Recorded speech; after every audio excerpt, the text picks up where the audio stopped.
Welcome to Portsmouth This Week. I'm Jeff Richard, your host for today. It is the 12th of October, and with me is our Town Administrator John Klimm. Good morning, John. Good morning. You've had a really busy week, haven't you? And it's not over yet. This is true. Well, let's start with, I guess, a hot topic that I guess everybody in town is chatting about now, and that's our wind turbine. Yes. Can you tell us all exactly where we are in the process with regard to the wind turbine? Yes. The Town Council has called a special hearing, a special meeting for October 23rd, which I suspect will be a 3 or 4 hour meeting, a time at which we will be able to have national experts present to present two things. First of all, their evaluation of the condition of the existing turbine and their analysis and evaluation as to, and their recommendations in terms of what we might want to consider. Secondarily, we will have several individuals present who have thoroughly reviewed the two proposals, the private sector proposals that we have received. I know that it has been frustrating by some that this has taken so long. The truth of the matter is that this came forward in June. We were up and running in July, and this is, and for those that don't believe it, they will come to understand it on the 23rd, an incredibly complex issue. And we made a commitment right from the beginning that we were going to do this right, not that we were going to do it quickly. We want to make a long-term decision for the community. We want to recommend to the Town Council to make a long-term decision for the community that will stand the test of time. This, first and foremost now, is a financial issue, and that is what is in the best financial interest of the town moving forward. I feel comfortable through the incredible work of Gary Crosby, our Director of Planning, Dave Fauscher, our Director of Finance, and other staff members, in consultation with literally what are the most knowledgeable people nationally on these issues, that we have a course of action to recommend to the Council that makes sense, that will put us back on track, and that will stand the test of time. Okay. Does that analysis include the financial side of it? For the choices that they could possibly make, the economic consequences have been studied? Yes. And all of that will be available towards the beginning of next week, because they will be submitted to the Council, and when that happens, they will be made available to the general public. And we hope that people spend the time. Some of these documents are voluminous, but it's important that we come to understand the complexity of this issue. And as difficult as this has been, I mean, it has been suggested that we either just tear the thing down, which isn't, I don't think, a thoughtful option, unless that's where you end up, or just throw a new gearbox up. You know, this is much more complicated than that. And I think that every single citizen that watches the hearing and pays attention to the presentations will see that this is not that easy, that this was a complex issue. Is there going to be a read-ahead file for that particular meeting that the citizens can get a hold of? Yes, we will make the reports, at least the summaries of the reports, if not the entire reports, available, and certainly to the Council and to the general public. Will the general public be able to ask questions during the meeting? I don't know what the format will be. That's up to the Town Council, and the purpose of the Town Council is to receive input and testimony and guidance from the folks that we're assembling. If they get into a decision-making role, then I think that would suggest that they would be open to public comment. But sure, as I said, that's not my issue; it's their issue. Understood. So we may not actually decide that at that meeting what course of action to take. I think it would be extraordinary for the Council to, as much as they want to get going and make a decision on this. And I have to say that this Town Council has been unanimous in its desire to get to the bottom of this issue and to do the right thing for the town. And I know that they've been criticized for it taking 3 months to get there, but I just ask for those that are interested to have patience and to see how complex this an issue this is. And I think when all is said and done, when we do move forward with an option, that people will come to understand that both the staff and ultimately the council did their due diligence and made a wise decision. I recall back several years ago when we were initially discussing whether or not the turbine would be a good idea or not, and then going to vote on that. The issue of government owning what amounts to private, or in the case of a utility, semi-governmental units, but government owning a source of energy was an issue, and it certainly was discussed at some great length. But I think the urge to go green is just a natural thing. I think we all want that. Sure. We love recycling. We'd like to have less expensive energy and use less commodity. But in the process of doing so, we the citizens of Portsmouth, we own that turbine. So it's and as a consequence of that ownership, we're doing the due diligence, I guess. I think while there's a natural instinct to ask, who did what and why a certain thing happens, the truth is that for those that have lived with this issue for 7 days a week for the last 3 months, we're on the field and we've got to make a decision. And all of those type of philosophical questions can be debated, have been debated, and will be debated till the end of time probably. But the fact is that there's an urgency to not only come up with a comprehensive solution, but one that is tested and makes sense. And that's so it's kind of like trying to talk to a football player that's on the field in the third down about what they think about what the season's going to be like next year or what happened last year. I think it's coincidentally with the East Bay Energy Consortium being a topic of discussion simultaneous to our own issues here. Maybe it's made it a little more difficult to have a conversation and smile at the end of that conversation. All right. Well, we'll look forward to that meeting on the 23rd of October. Other things that are going on. We are getting close to a new tax assessor. We have 2 department head openings that we have been working to fill. The tax assessor / collector's position is open, and we went through the entire hiring process, and I will be making an appointment this coming week and asking the council to ratify that decision on October 22nd. It is very unique, certainly nationally, and even in New England, to have one person that acts both as the assessor and the collector. You usually have an assessor that's separate, and sometimes you have the collector in the financial department. So it was a challenge to try to find someone with the unique qualifications of both an assessor and a tax collector. The prominent role for this department is the assessing function. Yes. We have a very talented, very experienced, very capable staff in our collection office, and they will continue to do the great job that they do. But unfortunately, we did hear from professionals that decided not to even apply because they were concerned about the fact that they don't have any tax collection experience. And so we ran into that challenge. I think that in the long run that might be an issue for a future charter commission to see whether that combination of positions makes sense. But I'm very pleased with the quality of the candidates that applied, and I'm confident in the recommendation that I'll be making to the town council on October 22nd. We have a meeting on the 22nd and on the 23rd that week. A regular meeting on the 22nd. As well, you know that I have been going through a process of replacing our fire chief, right.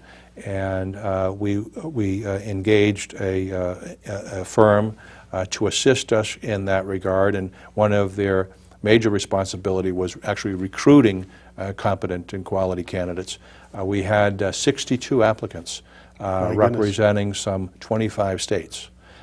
We had 10 candidates from the state of Rhode Island. So we had a breadth of experience represented in our applications, and we went through what I in 30 years of experience in government believe to be the most comprehensive process that I've seen, and that is verified by most, if not all, of the applicants that went through the process, including our local applicants, that the process was incredibly comprehensive and exhausting. I mean, I was there, obviously, watching the finalists perform and the assessment center, where they were role-playing and where they were being grilled by a panel of fire management experts, and it was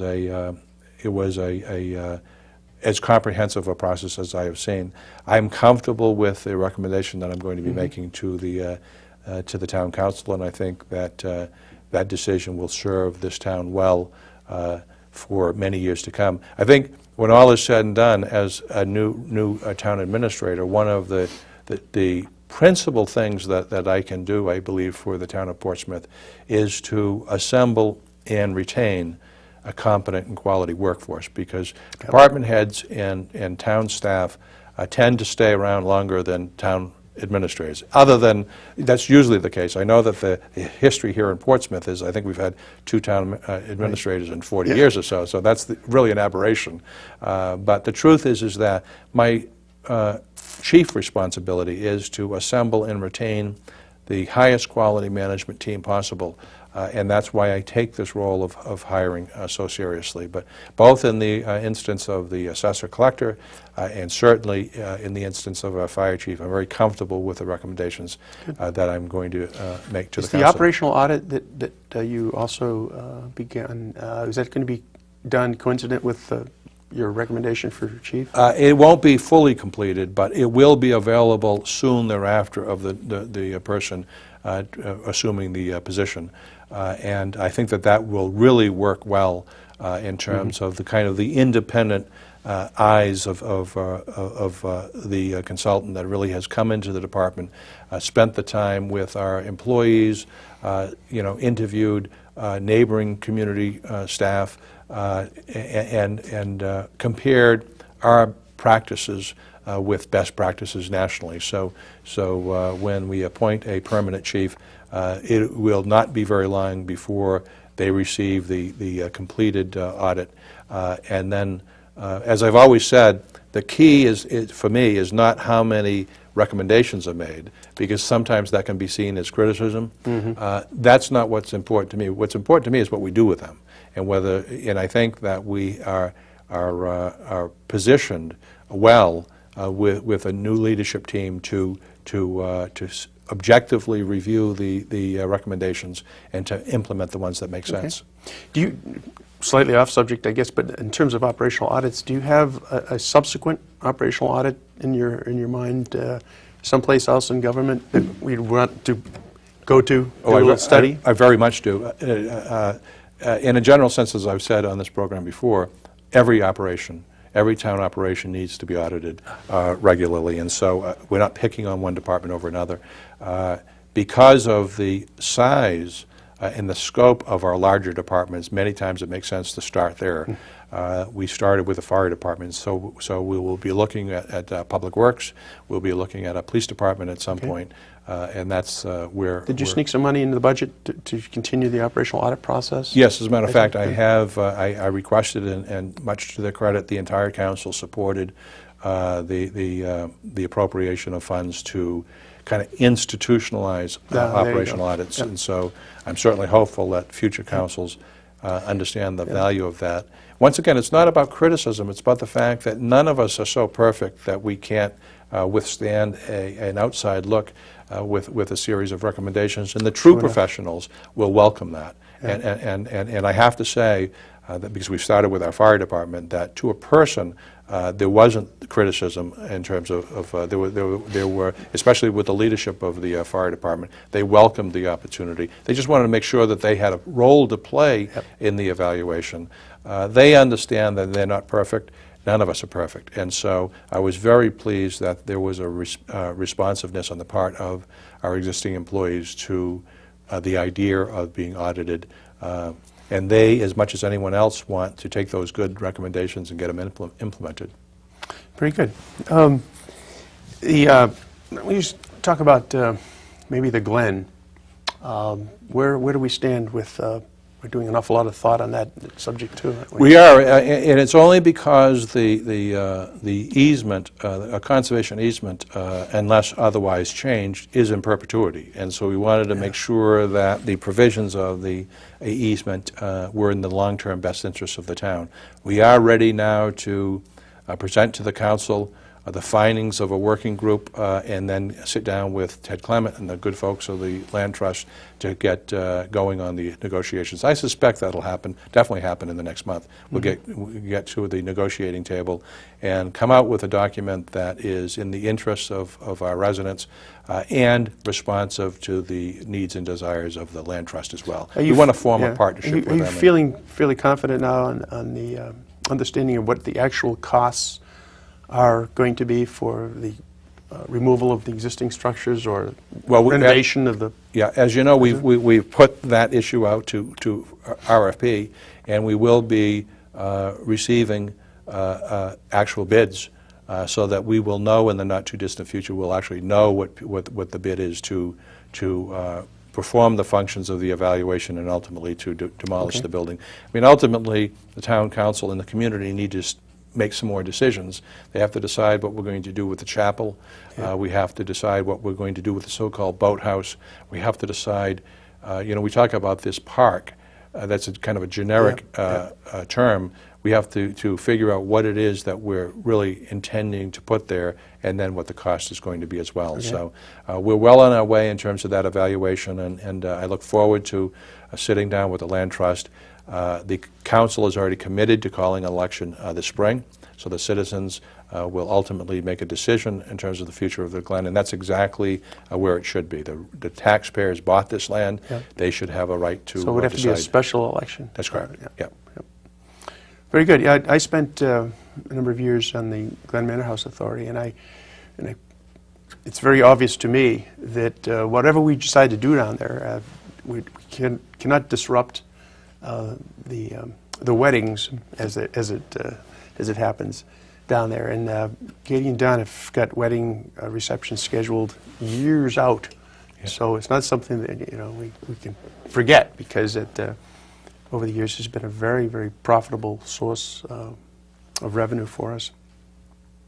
So in terms of the Glen, then we by what I just heard was by this spring, with a special election, you would have presented to the council all of the variables that you think are at issue here. Yes.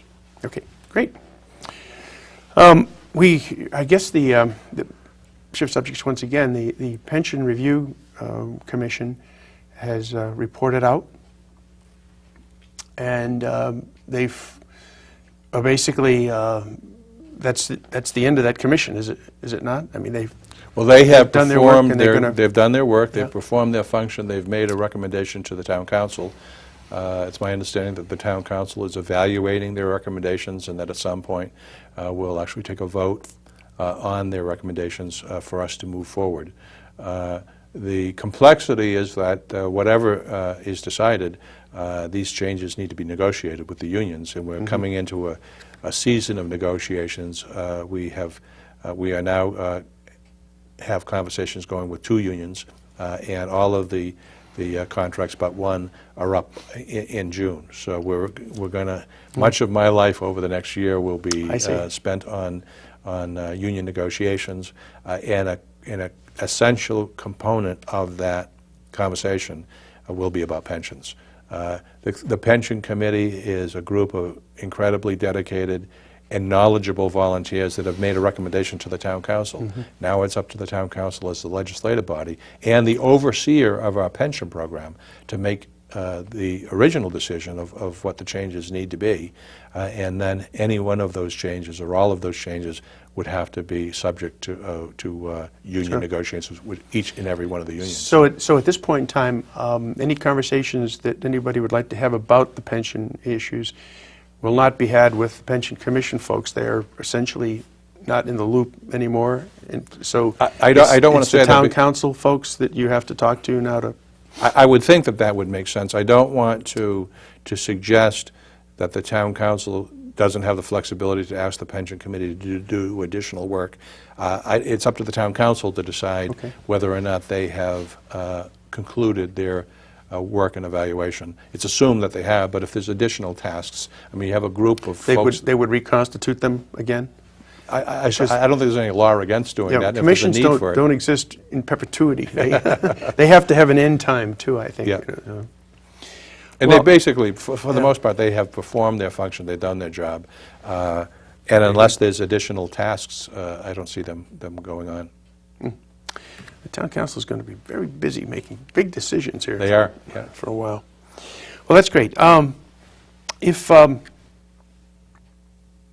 If I recall, there was something coming up in the immediate future, a message you sent to everybody concerning an open meetings seminar here in town. We recently in Rhode Island had a statewide forum by the Office of the Attorney General on the issue of the state's Open Meetings Act and Public Records Act.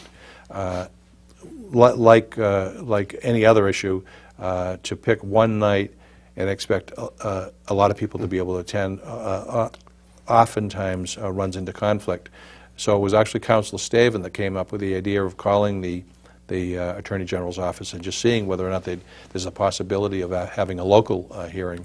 And much to our surprise, they said yes. And so on October 15th, I know that this will be replayed after that, but for those that hear this program, before Monday, October 15th, we want to not only invite kind of the obvious people, members of committees and commissions that must act in accordance with the Open Meeting Act, and town employees that not only have to understand the Public Records Act, but by 1 January have to literally be trained and certified that they've gone to training for the Public Records Act, but also for members of the general public. It's important in terms of transparency and in terms of open government. It's important for our citizens and taxpayers to understand what these laws are. So we are hopeful that it will be televised so that we can replay it from time to time.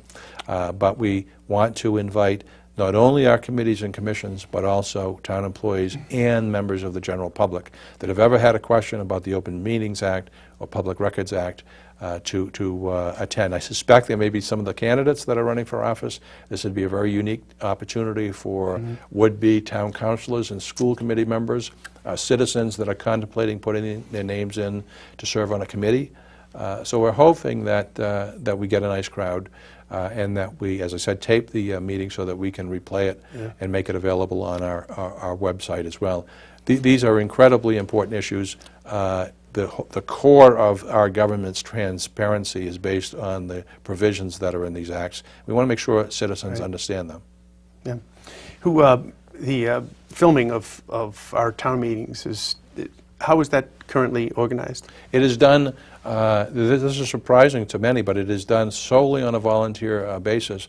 You have people that come in and day out solely as volunteers to take on the responsibility of taping these meetings, and they do a great job for the town. They tape the school committee meetings, they tape all of the town council meetings, they tape special meetings. And if it weren't for that, I mean, in these tough economic times, we don't have the wherewithal to hire folks to do this. And if it weren't for our citizens and our volunteers, government would be a lot less open. And so we owe all of the folks that do this on a regular basis a great deal of gratitude. And that includes the folks that volunteer for this program. I mean, people that turn into Portsmouth this week might think that they're all paid town employees or something, but that isn't the case. Everyone that's working on this program, including you and Doug Smith, that have done a great job at bringing this program forward. Everyone that's working here is doing it on a volunteer basis because they have a love for this town and they want this information to get out. So I can't say enough and thank them enough times for being available to the community. Yeah, it is complicated, and Brian Medeiros, of course, does a bang-up job here at Public Access Studio, and he's a one-man band, literally, and he's extremely talented, and we're always appreciative of his efforts. But you're right, it takes 5 or 6 people to do a program like this. And And this is literally the only facility in town that makes sense to use. There's no room in our town hall for another office. And people see all the Communications are- programming on Channel 18 and sometimes on 17 or whatever, and they just, a lot of times we just take it for granted. I mean, if it went away, the government would be so much more closed. And it's not just government operations. You learn a lot about what's going on in the community. We have an island-wide newspaper. We don't have a Portsmouth-specific newspaper. I noticed that as a newcomer to the community. Right. And so the access to regular information, what's going on in your community or whatever, is not what it could be if we were a little larger and we had our own newspaper or whatever. So we're really blessed to have people like Brian and others in this operation that allows us to do these types of things. It would really be a sin if we ever lost this access. Yeah, I agree. Well, the ownership of this particular structure is, you know,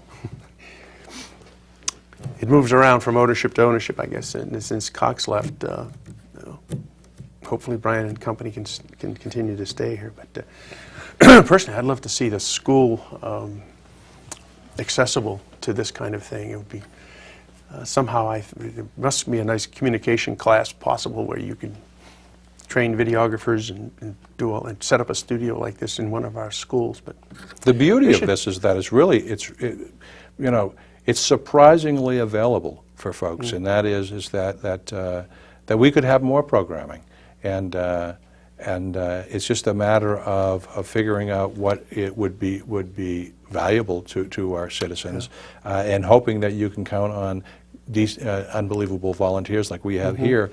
But we certainly hope that people access this. You know, just last night I tuned in to a debate, you know, over the candidates for school committee or whatever. You know, if it weren't for Brian, or if it weren't for these studios or whatever, people wouldn't have that access or whatever. So it's really performing an incredible public service. yeah, I think statewide there's a considerable amount of effort that takes place. This is only one of numerous studios statewide. And when I spent 3 years on the board of the Portsmouth Water and Fire District, and I learned that I could come down here and ask Brian, and I could sign my name, and I could get a camera and everything else that I would need, and I got a couple of friends, and we filmed many of the meetings of the water district. And now that I'm not on that board anymore, I didn't run for re-election, I don't think they're doing that anymore. So it's too bad. That transparency piece I think is a huge piece. But And of course, our citizens' effort for Portsmouth 375 continues true. to amaze me. Doug Smith and the folks on the steering committee are doing a great job, and more people are getting involved. And next year is going to be a great year. Yeah, I heard. I was for the listening to town of Portsmouth. W80K as I want to do, and I think it was yesterday or the day before. And the 375th was part of Art Lucci's program from 11:30 to noon. And yeah, this particular segment had to do with arts and crafts and things like that. And I guess there's a big component of that in the 375th. Yeah, you're right. It takes, you know, I'm looking forward to it. We're trying to find something to do in the woods in Melville Park, and I haven't got the committee together. I'm vice chairman of the Melville Park Committee, and I'm thinking about what could we do for the 375th, and maybe we could have a powwow or something in the woods. But that's exactly what the steering committee is hoping, that every aspect of this government, this community of ours, celebrates the fact that we have a 375th anniversary coming up. So we hope that happens. Good. Well, we are out of time. I want to thank John Klimm, our town administrator, for being here with us today in his very, very busy world. And we hope that your day is a fine one. Thank you for watching.